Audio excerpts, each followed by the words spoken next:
Hello, আসসালামু আলাইকুম guys. তো আজকে কথা হচ্ছে রুই মাছের টুপ কেমন হয় আর কাতাল মাছের টুপ কেমন হয়। আসলে রুই মাছ আপনার চারাতে আপনি বুঝবেন যে টুপটা কেমন দিলে ভালো হয়, সেটা আপনারা ভালো মতন জানেন। যাতে চারাতে আপনি যদি 1 কেজি বা 1.5 কেজি রুই মাছ হয়, তাহলে সেই জায়গাতে আপনারা অবশ্যই আঙ্গুর ইউজ করবেন, ছোট ছোট দিবেন। আপনারা হয়তো 5টা বরকিও দিতে পারেন, 6টা বরকি দিতে পারেন। সবচেয়ে ভালো 6টা বরকি দিলে সবচেয়ে এনাফ। তো আমরা যেহেতু বেশিরভাগ আমরা 6টা বরকি দিই, তো আপনারা পারলে 5টাও দিতে পারেন, 6টাও দিতে পারেন, সেটা হচ্ছে আপনাদের উপরে নির্ভর।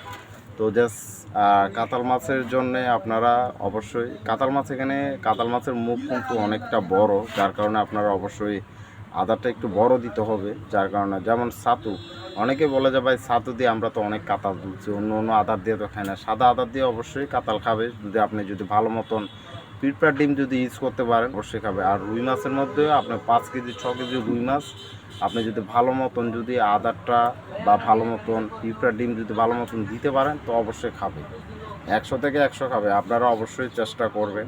তো জাস্ট আমি সবসময় আঙ্গুর মারি ছোটো ছোটো 6টা বটিতে 6টা। আর এমনি তারপর আমি 2 কেজি 2.5 কেজি 3 কেজি এরকম পাই। তো অনেক আগেই কিছুদিন আগে 4 কেজি 700 গ্রাম একটা পাইছিলাম, সেটা গুল্লা মারছিলাম, মানে মিষ্টির মতন গুল্লা। তো আপনারা অবশ্যই গুল্লা মারতে পারেন, যাতে এখানে মাছের সাইজ বুঝবেন যে সাইজ কোনটা কীরকম।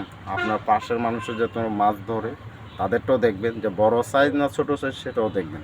তাহলে অবশ্যই আপনারা মাছ পাবেন। তো এতটুকুই। যদি আমার ভিডিওটা যদি আপনাদের যদি ভালো লাগে তো অবশ্যই লাইক করবেন। আর যেহেতু আমি সবসময় এই ধরনের ভিডিও দিয়ে থাকি, তো এতটুকুই। ভালো থাকবেন।